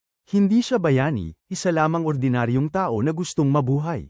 Sa loob ng portal, makikita natin kung gaano na umunlad ang base ni Kang. Salamat sa paghihigpit sa paglabas, inilaan niya ang lahat ng kanyang oras sa kabilang mundo, inayos ang kanyang mga gamit, hinukay ang kanyang moat, at nagpatrolya kasama si Dingo. Isang araw bago ang apokalipsis, may lumitaw na problema. Isang grupo ng mga salagubang ang pumasok sa dog door ni Dingo. At kumuha ng 2 gelling kamote, na nag-iwan ng isang kulubat na ubas bilang bayad. Nais agad silang habulin ng bida, ngunit hindi niya magawa, kaya ikinandado na lang niya ang pinto ng aso sa ikinalulungkot ni Dingo. Pagkaalis sa portal, pupuntahan niya ang grupo ni Hyungjun. Kahit pa may lockdown, lahat ay nagtipon sa kahilingan ng MC. Sa sandaling yun, ipinakilala sa atin ang huling miyembro ng grupo na hindi pa lumilitaw, si Yoo-hyun. Siya ay isang nagising, ngunit hindi pa siya gaanong nakapaglaro para magkaroon ng mahalagang impormasyon. Bukod pa rito, siya ay isang electrical engineer. Nang matapos ang pagpapakilala, nagsimula silang magpalitan ng impormasyon. Karamihan dito ay alam na ng bida, ngunit mahalaga na malaman din ito ng iba. Ang layunin niya ay gamitin ang ibinahaging impormasyon upang sabihin ang araw ng paggunaw ng mundo nang hindi inilalabas na siya ay isang veteranong manlalaro. Ibinibigay ni Kang sa lahat ang isang detalyadong gabay sa tutorial ng laro at sinasabi niyang nakuha niya ang impormasyong yun dahil pinanood niya ang mga video ni Kim Bap-jo. Humihingi siya ng tawad sa pagtatago nito hanggang noon at hinihiling sa lahat na sundin ang mga tagubilin ng buong buo upang makaligtas. Sa umaga ng sumunod na araw, nakita natin ang bida na sinasanay ang kanyang paglaban sa pagkaparalisa, naghahanda, kumakain kasama si Dingo, at naghihintay sa broadcast na nakita natin sa simula ng kwento. Gaya ng inaasahan, ang mga huling sandali bago ang simula ng paggunaw ng mundo ay punong-puno ng kaguluhan at paghihirap. Ang mga tao ay nag-aaway, nawawalan ng katinuan, at pagpatay sa isa't isa ng walang anumang uri ng pagsisisi. Habang binabantaan ni Kim Chol ang pangunahing tauhan na nanunood mula sa bubong, nagsimulang ihulog ng mga eroplano ang mga pulyeto ng gobyerno. Sinasamantala ang oras bago ang sakuna ng pagbagsak ng riles, sinunggaban ng MC ang kanyang motorsiklo at lumabas upang kumuha ng ilang madiskarteng lugar malapit sa kanyang tahanan. Pagpaharurot sa motorsiklo upang umikot sa mga zombie sa kalsada, ang unang hinto ay isang batika, ginamitan ng maso ang pinto at bukas ang pasukan. Nakita lamang ni Dingo na may mga supply na inihahagis sa loob. Patungo sa tindahan ng mga kagamitan sa konstruksyon, ang lugar ay nakasara at mahigpit na nakakandado. Handa ang pangunahing tauhan para doon gamit ang cutting torch, ngunit ang ingay ay umakit sa mga zombie patungo sa kanya. Karaniwan, malaking problema yon. Ngunit ang karanasan sa barkong Ruso ay nagpamulat sa bida na ang mga bagong laping zombie ay madaling harapin. Lumalakas sila habang sumisipsip ng sustansya, ngunit ang mga ito ay hindi pa nagkaroon ng pagkakataong yon. Kaya kahit ang isang walang karanasan ay magkakaroon ng madaling panahon sa pagharap sa kanila hanggat alam niya ang kanilang kahinaan. Patuloy na kinukubra ng MC ang ilan sa kanila at pagkatapos noon ay bumalik sa orihinal na layunin. Ang susunod na lokasyon ay ang lokal na estasyon ng pulisya, ngunit nalimas na ang armory bago pa man siya dumating. Sa kabutihang palad, habang papalabas siya ng lugar, nakakita siya ng bangkay sa parking lot na may backpack na puno ng gamit. Ang susunod na lugar para kumuha ng gamit ay isang tindahan ng pyesa ng motorsiklo kung saan kumuha siya ng isang off-road na ATV at ilang iba pang item, isang maikling pahinga sa loob ng portal para harapin ang mga epekto na dulot ng pagod at pagkatapos nyun, bumalik sa pagkolekta ng gamit. Ngunit habang umaalis siya at iniisip kung saan siya susunod na pupunta, biglang lumitaw si In-hak kasama si Ma-shong. Umiiwas sa isang atake ng kuryente, nagtago ang bida sa loob ng portal. Sinabi ni In-hak kay Ma-shong na patuloy na magbigay ng takip dahil sa mga zombie habang susundan niya ang MC ng mag-isa. Akala ni Kang hindi pa nagsisimula ang tutorial, kaya hindi pa dapat gumagana ang PK system. Kahit na gumagana na ito, ang unang pagpatay ay magbibigay lamang ng babala. Kaya hindi magiging totoong problema ang tapusin ang problemang ito ngayon. Samantala, pumasok si In-hak sa tindahan na hinahanap ang bida at ginulat siya nito, hinawakan mula sa likod at pinigilan pagkalabas ng portal. Tinanong ng MC kung bakit siya hinahanap at nalaman niyang dahil lang ito kay Ma-shong. Naiinis, siniko ni Kang sa likod si In-hak at sinabing bibigyan niya ito ng isa pang pagkakataon. Sinabi niya rito na tigilan na ang pananamantala sa mga inosente at magpatuloy na lang. Kinutya ni In-hak ang MC, sinabing pumunta lang siya roon upang manloob kaya pareho silang makasarili at sarili lang ang iniisip habang sinubukan siyang patamaan ng pana. Madaling iniwasan ng bida ang pana at pinasalamatan si Inhak. Sinasabing totoo yun. Siya ay isang egoist na tulad niya at ayaw lang niyang aminin ito. Pagkatapos nito, pinatahimik niya si Inhak at nakakuha ng 50 system points. Habang bumabawi siya ng lakas pagkatapos asikasuhin ng isang tao sa unang pagkakataon, lumitaw si Ma Xiong at nakita ang katawan ng blonde na lalaki na nakahandusay sa lupa. Napakalaki ng gulat niya, hindi man lang niya napansin nang siya ay napalibutan ng mga zombie. Ang pangunahing tauhan ay nanunood lang, iniisip na kahit hindi niya gusto ang lahat ng iyon, ang mga taong iyon ay nagdudulot ng problema. Pinagsamantalahan nila ang mga walang muwang at sarili lang nila ang iniisip. Kahit gaano pa niya ito isipin, ang ganyang klase ng tao ay hindi karapat-dapat na mabuhay sa panahong ng kaguluhan. Ang PK system ay ipinatupad 3 buwan matapos ilunsad ang Survivor Life. Para bawasan ang bilang ng mga troll. Maganda ang intensyon, ngunit kahindik-hindak ang regulasyon. Ang unang pagpatay ay nagresulta lamang sa babala mula sa sistema, at ang pangatlo ay minarkahan ng manlalaro bilang isang PK. Sa ikalawang pagpatay, kung hindi direktang sanhi ng manlalaro, susuriin ng sistema ang antas ng partisipasyon at maaari siyang mapatawad. Ang pagiging isang PK ay nagbigay ng malaking bilang ng puntos at mga katangian, bukod pa sa pagpapahintulot na nakawin mo ang kasanayan ng biktima. Siyempre, kung may mga positibo, mayroon ding mga negatibo. Bukod sa katotohanan na ang isang PK ay napilitang magpatuloy sa pagpatay ng mga manlalaro, kung 3 o higit pang manlalaro ang nasa iisang lugar, lilito ang isang harang at mapipilitan silang lumaban. Iyon ay maaaring mukhang kapaki-pakinabang para sa PK sa simula, ngunit sa mas matataas na antas na mayroon lamang mga bihasang manlalaro, ito ay bitag para sa mismong PK. At gaya ng inaasahan, ang sistemang yun ay hindi pa rin gumagana sa totoong buhay. Gayunpaman, ang bida ay walang balak na pumatay ng kung sino mang tao. Ang kanyang personal na panuntunan ay suklian lamang ang kawalang katarungan ng isa pang kawalang katarungan at mamuhay ng payapa. Habang iniimbak ang mga bagay mula sa 2 bangkay sa loob ng portal, siya ay umalis upang tapusin ang kanyang ruta ng paghahanap ng gamit at matapos kunin ang lahat ng kaya niyang kunin, ay pumunta sa isang supermarket. Sa simula ng apocalypse, ang mga zombie ay agad na magkukumpul sa anumang lugar kung saan madali silang makakakuha ng sustansya. Para sa mga baguhan, iyon ay isang lugar na dapat iwasan hanggat maaari.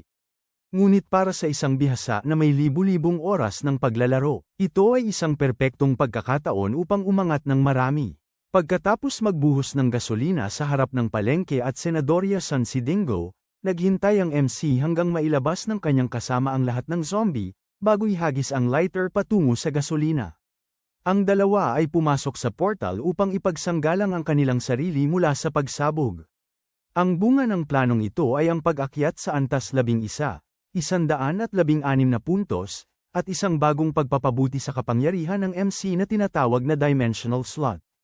Dahil alam na nalalapit na ang pagguho ng mga bakal, bumalik ang bida sa loob ng portal upang ilagay ang kanyang mga gamit at palitan ang kanyang kagamitan ng mga hindi metal.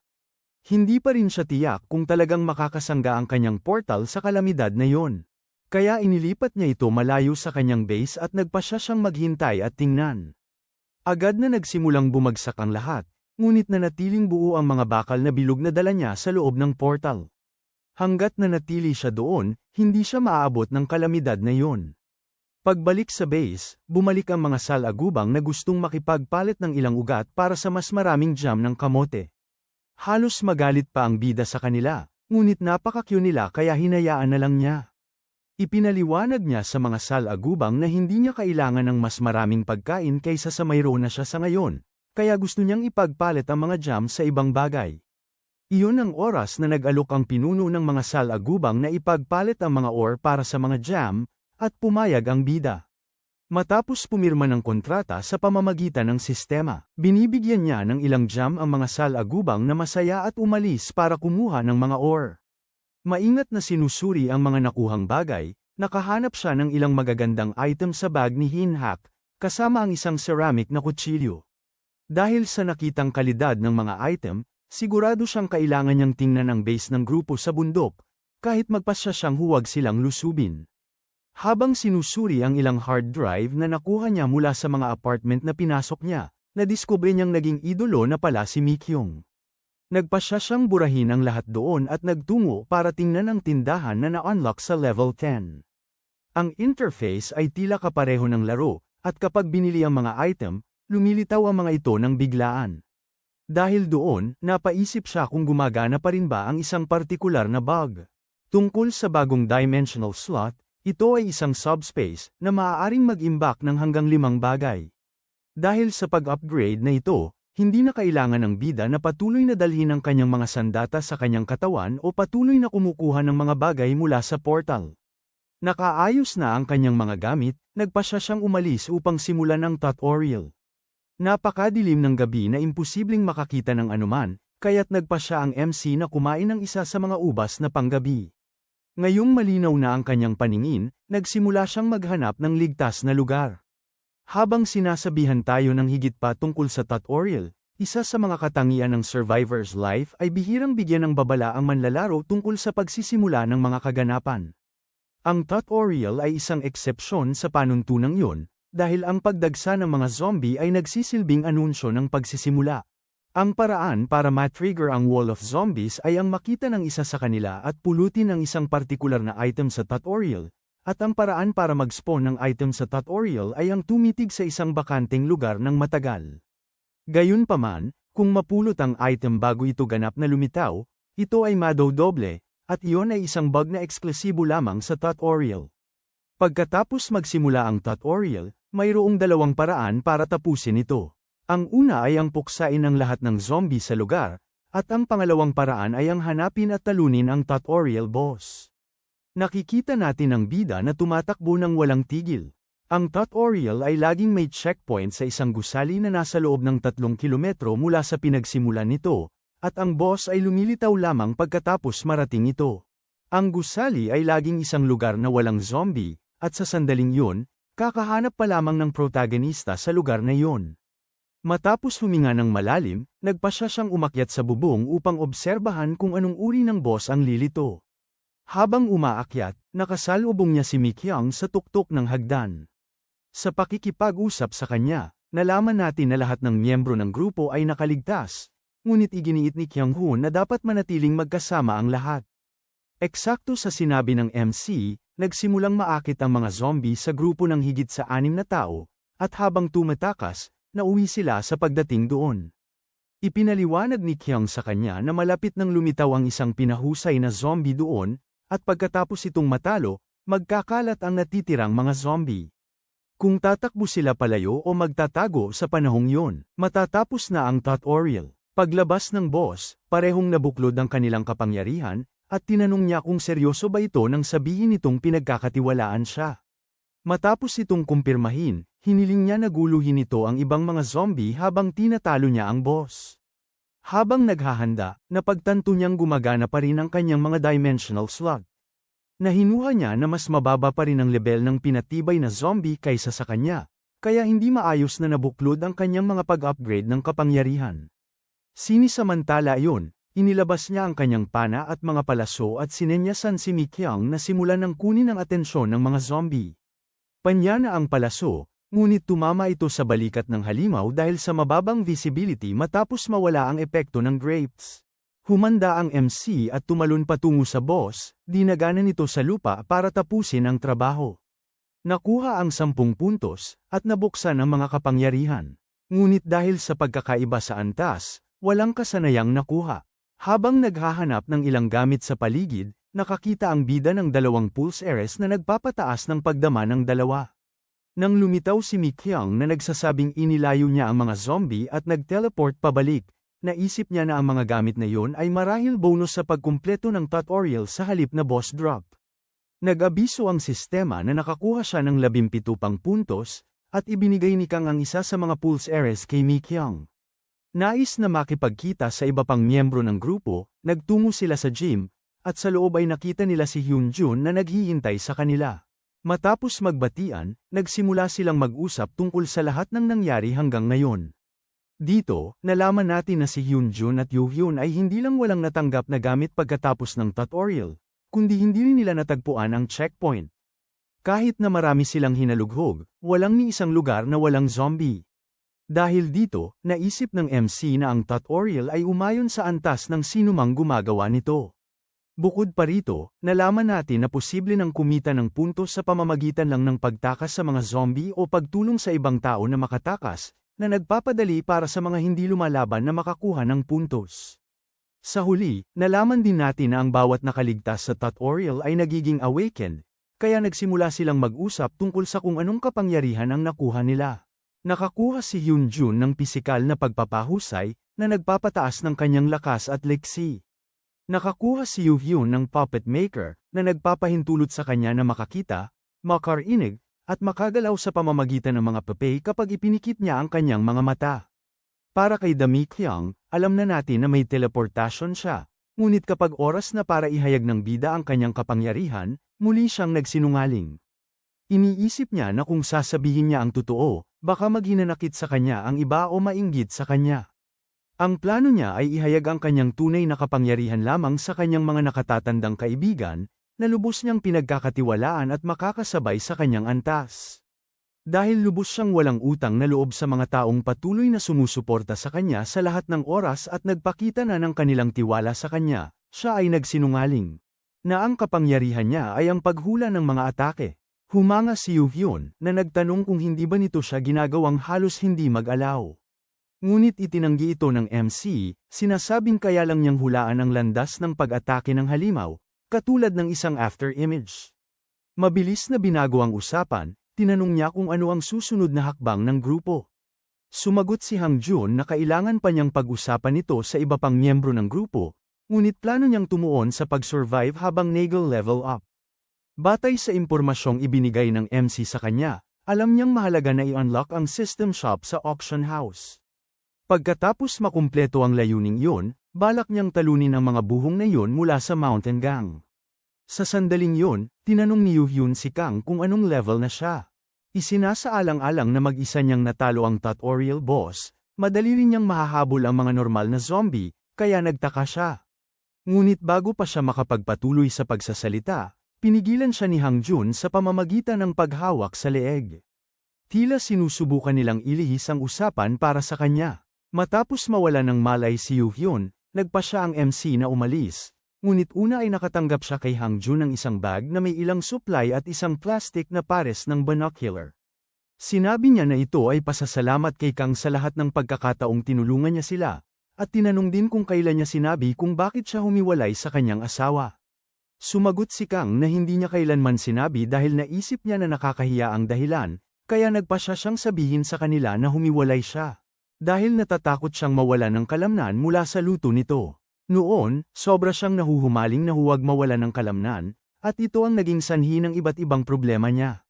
Sa totoo lang, ang gusto niyang sabihin ay may mga bagay ang bawat isa na hindi nila komportableng sabihin sa iba, pero tuwing may gusto siyang sabihin, maaasahan niya ang mga ito, tulad ng ginawa niya sa kwento ng hiwalayan nila. Nang marinig yun, alam ng MC na napansin ng dalawa na may itinatago siya at hindi pa rin siya pinilit. Pagkatapos, nagpa siya siyang hawakan ang braso ni Hangjun at sabihin dito na balang araw ay hindi na ganoon kalaki ang pagkakaiba ng kanilang antas at lalakas sila habang nagkakaroon ng karanasan, kaya hanggang noon ay kailangan nilang manatiling buhay, hanggang sa araw na makalakad silang lahat ng magkakasama.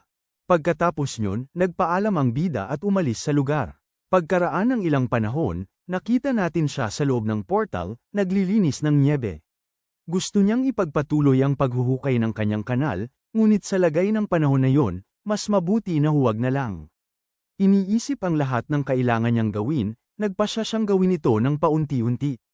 Dahil sa pagiging aktibo ng mga zombie sa araw, nagpa siya siyang kumilos kinagabihan upang kumuha ng ilang paputok.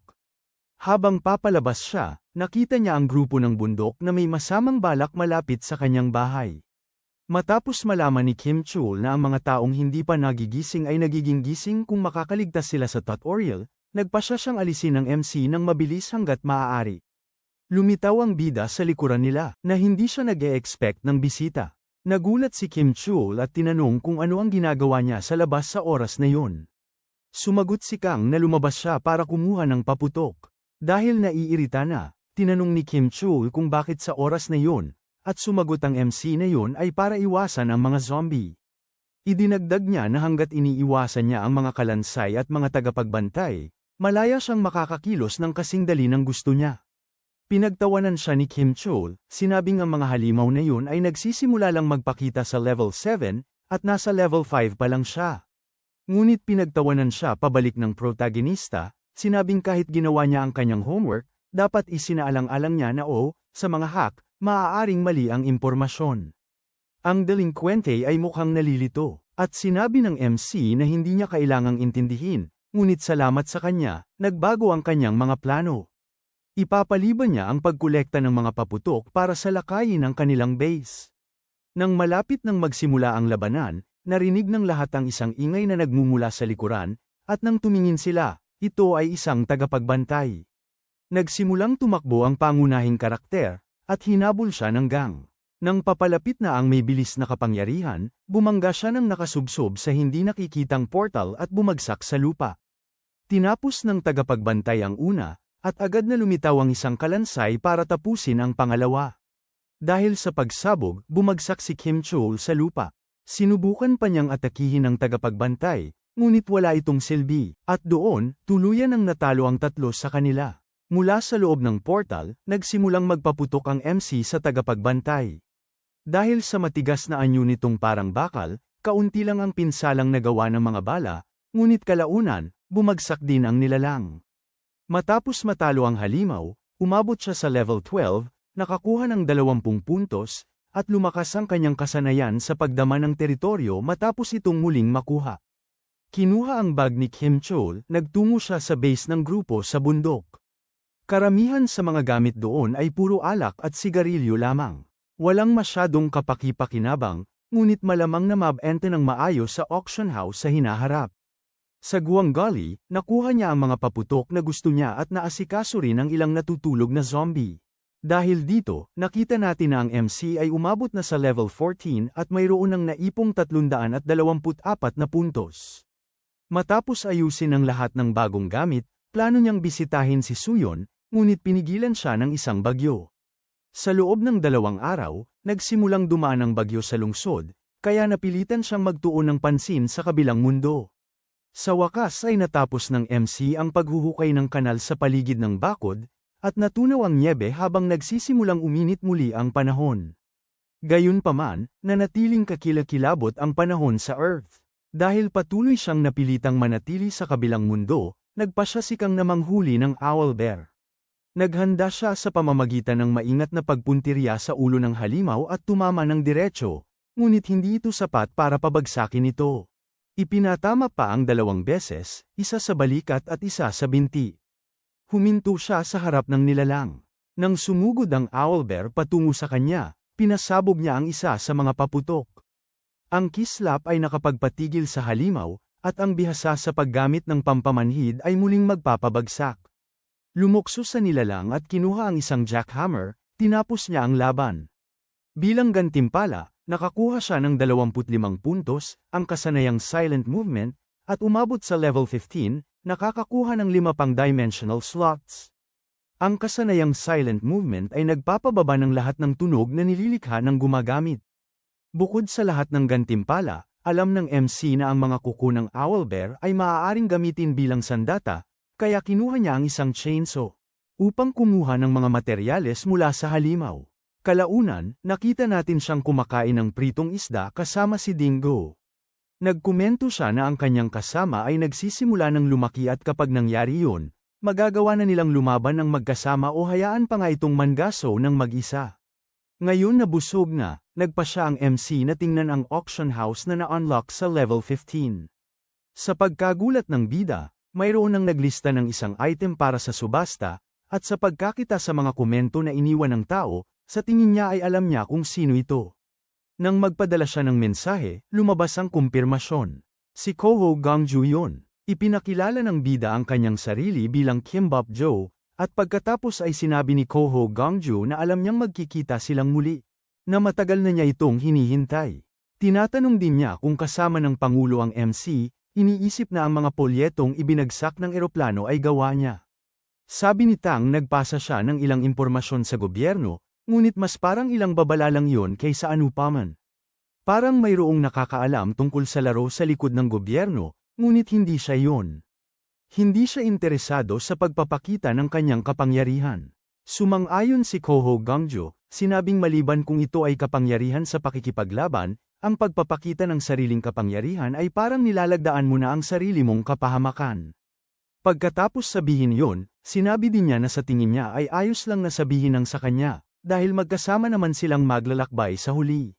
Ang kapangyarihan ni Koho Gangjo ay pagkabuhay na muli, at hanggat mayroon siyang sapat na puntos, maaari niyang gamitin ang kapangyarihang iyon ng walang katapusan.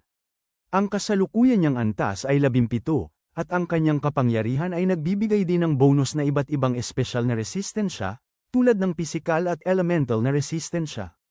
Kapag tinanong niya kung ano ang kapangyarihan ng MC, sinabi nitong hindi pa rin niya masabi. Sinabi ni Tang na sa totoo lang ay nahihirapan siyang magtiwala sa mga tao, hanggang sa punto na hindi niya man lang sinabi sa mga taong malapit sa kanya sa totoong buhay ang tungkol sa kanyang mga kapangyarihan. Sinabi niya na hindi siya nagtitiwala kay Koho Gangjo, ngunit sa palagay niya ay mas mabuting magkita sila ng personal upang pag-usapan ito. Sinabi ni Koho Gangjo na naiintindihan niya ang MC at hiniling na tingnan muli ang auction house. Kapag ginawa ito ng protagonista, nakakita siya ng isang mahiwagang singsing na nagpapataas ng HP at lakas ng dalawa. Nagtagumpay siyang bilhin ito sa halagang 10 puntos lamang, bilang tanda ng katapatan. Naalala ang kanilang pagkikita sa simula ng laro, lahat ng pinagdaanan nila at kung gaano sila kalapit, inilagay ng MC ang mga kuko ng owlbear at ilang inihaw na isda sa subasta. Nagustuhan ni Koho Gangjo ang inihaw na isda at mga kuko ng hayop, kaya't ito ay tanda ng tiwala. Tinatanong niya kung nagsimula na bang lumabas ang mga halimaw sa rehiyon ng MC, kung saan sumasagot ito ng hindi, na ito ay konektado sa kanyang kapangyarihan. Panghuli, sinabi ni Kang na hindi niya tututulan kung pupunta ang kanyang kaibigan sa Busan upang makipagkita sa kanya, ngunit dapat itong magsuot ng damit kung gagawin niya yon. Pagkatapos mag-usap ng dalawa, nakita natin si Koho Gangjo na tinatapos ang isdang inihatid ng MC. Sa mismong sandaling yon, tuluyan ng hamupa ang bagyo at sumikat muli ang araw. Hindi niya alam kung ito ba ay nagkataon lamang, isang banal na palatandaan, o kung ang kaibigan na nanatili sa buhay survival hanggang sa huli ay naging Diyos na. Ang tanging alam niya ay kailangan niyang puntahan ito. Kung gayon, nakita natin siyang tumalon mula sa bintana, diretso sa isang zombie. Kinuha niya ang zombie na kanyang dinaganan at ginamit ito upang ihampas sa lahat ng iba pa sa paligid, paikot sa buong kapitbahayan. Gumawa ng ganoong kaguluhan, napagtanto niya na nakabalik pala siya sa harap ng sarili niyang taguan. Doon natin nalaman na ang pinakamalaking problema ni Koho Gangjo ay ang pagkakaroon ng lubhang masamang pakiramdam sa direksyon. 3 araw na ang nakalipas mula nang mawala ang mga bagyo. Sa panahong yun, ang grupo ng akademya ay unti-unting nagsimulang umangkop sa apokalipto. Si Yu Hee-won, na nasa antas 1, ay umabot sa antas 5 at ang kanyang kapangyarihan ay gumagana na ngayon sa mas malawak na distansya. Lumipat din sila sa isang lugar na mas malapit sa bahay ng pangunahing tauhan at nagsimulang mag-date si Kyu-hoon at Kim Bora. Nakarating din si Kim Jun sa antas 10 na nagbukas ng system shop. Sa tuwing may dumarating na balita tulad yun, ang MC ay tumutugon sa pamamagitan ng pagpapadala ng mga lokasyon na maaari nilang puntahan upang ligtas na makapag-level up. Nakipag-ugnayan din siya sa pasikat nating si Zoro, ngunit napakabagal ng mga tugon. Ang mga zombie lang ang nakakaalam kung bakit. Ipinaliwanag na ang bawat antas mula 15 pataas ay nangangailangan ng dobleng karanasan kaysa sa nakaraang antas. Kaya mula noon, magiging lubhang mahirap ang patuloy na umusad. Habang tinitingnan ng kanyang status window, iniisip ng bida na hindi magiging imposible ang maabot ang level 16 kung tututukan niya ito ng buo. Ngunit marami pa siyang ibang kailangang gawin. Isinantabi muna yon, pumasok siya sa portal. Sa pakikipag-usap sa Beatles, nalaman niya na sila pala ang gumawa ng kanyang mithril na kutsilyo.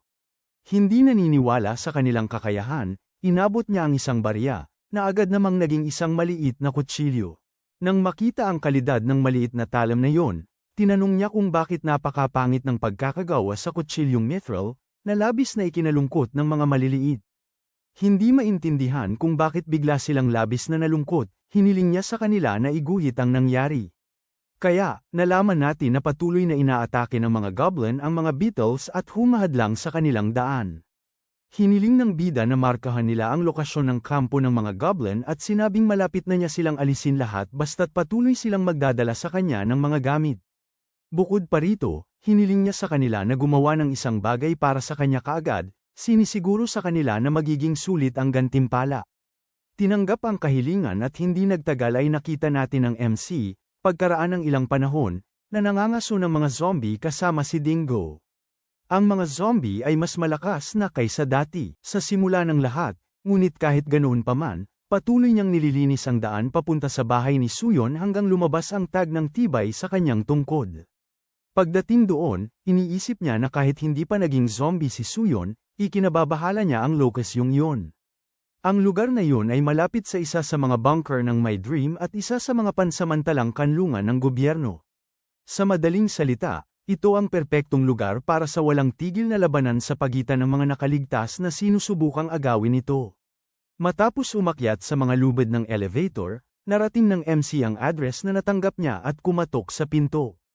May narinig kaming nagrereklamo. Sinasabing nagbabala siya na nasa meeting point siya sa tamang oras at hindi sila dapat nagpunta doon habang may PK na malayang gumagala sa lugar. At nang bumukas ang seal ipan sa pinto, nakita namin na ang nagsasalita pala ng lahat ng iyon ay si Suyon, na akala niya ay iba ang nasa pinto. Nagtaka siya kung bakit ito naroon at sumagot ito na may utang pa rin siya rito para sa gamot na ibinigay niya. Mas mahalaga roon, nagtanong siya tungkol sa PK na binanggit nito at dahil doon, pinapasok siya ng aming malaking kaibigan para mas makapag-usap sila ng maayos. Ipinaliwanag niya na 3 grupo ang nagsimulang tumira sa paligid ng pansamantalang kanlungan ng gobyerno. Ang Grupo C, na may hindi bababa sa 10 tao, ay nagmungkahi sa 2 grupo na salakayin nila ang pansamantalang kanlungan at hatiin ang mga supply doon sa kanilang sarili. Nang tumanggi ang 2 grupo, isang PK ang dumating at binawasan ang mga miyembro mula lang sa 2 grupo. Na tumanggi sa panukala ng Grupo C, iniisip ng bida na batay sa laki ng grupo at paglalarawan ni Suyon, ang pinuno ng Grupo C ay ang aking pangarap at ang PK ay isa sa kanyang mga nasasakupan. Kung tama ang palagay, ang katotohanang sinubukan niyang kumbinsihin ang ibang grupo ay nagpapahiwatig na mayroong kondisyon o limitasyon sa paggamit ng kanyang kapangyarihan sa pagkontrol ng isip. Hindi lang maintindihan ng MC kung bakit susubukang pasukin ang pansamantalang kanlungan sa sandaling iyon, dahil magiging bukas naman ito sa lahat sa hinaharap. Kinumpirma na ang tanging doktor na lumitaw sa ngayon ay may kakayahang magpagaling. Tinanong niya kung paano ang pag-level up. Sumagot siya na kahit kumikita siya ng ilang puntos sa pagtulong sa iba, imposible pa ring mag-level up. Ito ay nagpapatibay sa hipotesis ng protagonista. Ang mga nagising na walang kapangyarihang kapaki-pakinabang sa labanan ay halos hindi makapag-level up. Sa isip yun, marahil interesado ang aking panaginip sa pansamantalang silungan para makakuha ng mga materyales na makakatulong sa kanya upang malutas yun. Ang isang bagay na nagdudulot ng area damage ay magiging perpekto para sa mabilis na pag-level up at idinagdag ang pangangailangang yun sa hirap ng pagpapanatili ng isang malaking grupo, ang kanyang interes ay nagsisimulang magkaroon ng saysay. Matapos marating ang konklusyong yun, naaalala ng MC na may pupuntahan si Suyon bago siya dumating. Tinanong niya kung magpa-farm siya, ngunit tinanggihan niya ito. Iniisip ni Suyon na may tatanggap ng pagtatapat. Inaamin niya na lahat ng miyembro ng kanyang grupo ay mga gago. Bagamat hindi sila masasamang tao, mukhang ang laman lang ng isip nila ay ang mga gawaing makalaman. Pagkatapos niyon, tinanong niya kung ano ang balak gawin ni Kang sa sandaling yun. Sumagot siya na susuriin niya ang pansamantalang silungan. Agad nag-alala si Suyon, ngunit pinakalma siya ni Kang sa pagsasabing magmamasid lang siya at iiwasan niyang makuha ang atensyon ng Grupo C. Tinapos niya ito sa pag-abot sa kanya ng isang batong makinang at sinabing kung magiging maayos ang lahat, babayaran niya ang halaga ng mga gamot ng may interes. Samantala, nakita natin si My Dream at kinumpirma na ang PK ang kagagawan niya. Isang tauhan ang nag-ulat na nagsimula ng ilipat ng Grupo B ang mga supply nito matapos ang pinakahuling eliminasyon. Mukhang wala pa ring makabuluhang galaw ang Grupo A, kaya balak nilang targetin pa ang mas maraming miyembro ng grupong yun. Dahil magkahiwalay ang galaw ng mga miyembro ng Team A, hindi lahat sila namomonitor, ngunit may isang miyembro na natagpuan sa malapit, at ang miyembrong iyon ay si Suyon, na bagong target ng PK. Kasunod yun, nakita rin natin na labis na nag-aalala si My Dream sa MC. Ipinakita na kahit ang kanyang mga nasasakupan ang gumagawa ng maruming trabaho, wala siyang nakukuha rito. Dahil sa pagkakaroon ng nakakaparalisang lason kahit bago pa man magsimula ang apokalipsis, may ideya na siya kung gaano kapanganib ang protagonista. Bukod pa rito, ang walang access sa auction house ay maaaring maging dahilan upang maliitin siya ng ibang pinuno ng grupo. Sa sandaling yun, nakita natin ang ilan sa mga alagad na nagdadala ng mga zombie na nasa coat at ginagamit niya ang Molotov para tapusin ang mga ito. Sa sandaling yun, naabot ni My Dream ang level 9 at ginamit ang kanyang kapangyarihan upang magbigay ng bagong utos sa kanyang mga alagad. Kailangan nilang alamin kung paano buksan ang pansamantalang kanlungan, patuloy na magdala ng mga zombie para tapusin niya, at alamin kung nasaan ang protagonista. Wala siyang kaalam-alam na si Kang ay nandoon lang at nakikinig sa lahat mula sa loob ng portal. Samantala, totoong tumatanggap si Suyon ng pagtatapat. Pinagalitan niya ang mga ngarap, sinasabing hindi dapat ginagawa yun habang may isang PK na gumagala sa lugar. Ipinagtanggol niya ang sarili sa pagsasabing ginamit niya ang kanyang kapangyarihan para kumpirmahing wala ang PK sa lugar, ngunit nang paalis na si Suyon, naramdaman niyang kakaiba ang tibok ng kanyang puso. Ito ay senyales na may PK malapit sa kanila. Gamit ang kanyang kapangyarihan para hanapin ito, sabi ng lalaking in love na nasa harapan na pala nila ang PK. At dahil mayroong hindi bababa sa 3 tao sa iisang lugar, tumaas ang harang na hindi makaalis ang lahat doon. Sinabi ni Suyon sa extra na maghanda habang papalapit ang PK sa kanila. Dumating ang unang atake, umiwas siya at itinutok ang flashlight mismo sa mata nito. Nabigla ito, ngunit sa halip na samantalahin ang pagkakataon, masaya lang siya na umobra ito at kaagad siyang tinamaan sa tiyan. Kailangan niya talagang matuto mula sa bida. Hirap na siya, humingi siya ng tulong sa lalaking umiibig sa kanya, ngunit tumakas na ito para iligtas ang sarili. Habang iniisip niya na tama ang ginawa niyang pag-iwan sa talunang yun at tapos na ang lahat, dumating ang tunay na bayani upang asikasuhin ang sitwasyon. Dumating siya na sinasalag na ang paparating na atake at gumanti ng isang tama sa tiyan, katulad ng tinamo ng ating munting manggagamot. Gaya ng isang tunay na Ginoo, iniabot niya ang kanyang kamay upang tulungan siyang bumangon habang sinasabing hindi pa niya oras. Ilang sandali pagkatapos, nakita natin si Sujo na humihikab habang nagpapagaling at nakikinig sa impormasyong nalaman ng MC sa pamamagitan ng paniniktik sa aking panaginip. Nakita rin natin na ang maliit na simp ay namatay na. Sa ngayon, sinasabi ng MC na dahil sa lahat ng pisikal na bentahe ng mga PK, imposibleng matalo siya sa sandaling iyon. Bukod pa rito, kapag hindi na makakilos ang isang tao at nawala ang hadlang, isang pader ng mga zombie na ganap na nakapalibot dito ang nagpapahirap sa pagtakas. Gayunpaman, may isang bug o butas upang makatakas sa sitwasyong ito. Ipinaliwanag ni Kang na kapag nangyari muli ang malakas na pagtibok ng puso at umilo ang mga mata ng PK, liliit ang hadlang. Sa sandaling yun, isang puwang ang lilito at kailangang samantalahin ni Sujo na humihikab ang pagkakataong makatakas sa pamamagitan ng skybridge na nagkokonekta sa gusaling kinaroroonan nila sa isa pa. Isang beses lang lumilitaw ang pagkakataong ito, kaya magbibigay siya ng senadorya sa tamang oras. Nag-aalala siya para sa kanya, ngunit sabi niya ay hindi na siya matutulungan. Ang mga PK ay nakakakuha ng iba't ibang kapangyarihan, kaya para maiwasan ang mga di inaasahang pangyayari, kailangan ng isang manatili at pigilan siya. Matapos mailagay si Sujo na humihikab sa posisyon, naghihintay ang bida sa PK, na dumating nang binasag ang pader. Iniwasan ng MC ang unang atake at gumanti gamit ang suntok ng kalasag na tumama ng malinaw, ngunit walang epekto. Marahil dahil sa epekto ng pagmamanipula ng My Dream, simple lang ang galaw ng PK. Ang problema ay habang tumatagal ang laban, lalo siyang lumalakas. Hindi rin siya maaaring patayin ni Kang doon, dahil bahagi siya ng plano nitong alisin ang My Dream. Matapos ang ilang sandali ng patas na laban, habang umiiwas ang bida at tinatamaan ang PK, nagsisimula ang ikalawang yugto, kung saan siya ay nagiging mas mabilis. Nagsisimula ng makaramdam ng puwersa, inilalabas ng MC ang isang makinang na bato at pinasiklab ang liwanag nito sa mga mata ng PK. Sinamantala ang pagkabigla, nagsimula siyang tumakbo upang makakuha ng panahon. Sumisigaw si Subian, nagbabala na lumiliit ang hadlang, ngunit sinabi niyang hindi pa ito ang tamang sandali. Sa sandaling yun, nahuli siya ng PK, na nagsisimula muling puwersahin siya. Patuloy niyang sinasalo ang mga atake gamit ang kalasag hanggang sa muling mag-ingay ang puso. Nagsisimula ang paglipat sa ikatlong yugto, at iyon ang sandali upang senadoryasan si Subian. Nagsimula siyang tumakbo sa tulay, habang lumiliit ang hadlang at nakakatakas. Habang sinusubukan ni Kang na tumakbo para gawin din ng pareho, sinira ng PK ang sahig para maabot siya. Nang aatakihin na siya, nakita natin na nasa loob na siya ng portal na may hawak na handgun. Nagpaputok siya, at pagkatapos ay nakita natin siyang tumatakbo palabas ng portal, humihiwa sa kumpol ng mga zombie. Hinawakan si Subian sa braso, nagsimula siyang tumakbo, sinasabing buhay pa ang PK at kailangan nilang lumabas doon ng mabilis. Sa sandaling ganap na mawala ang hadlang, lahat ng mga zombie ay susunod sa kanila. Tinatawag niya siya pauwi, ngunit tumanggi siya, sinasabing pupunta sila sa pansamantalang silungan.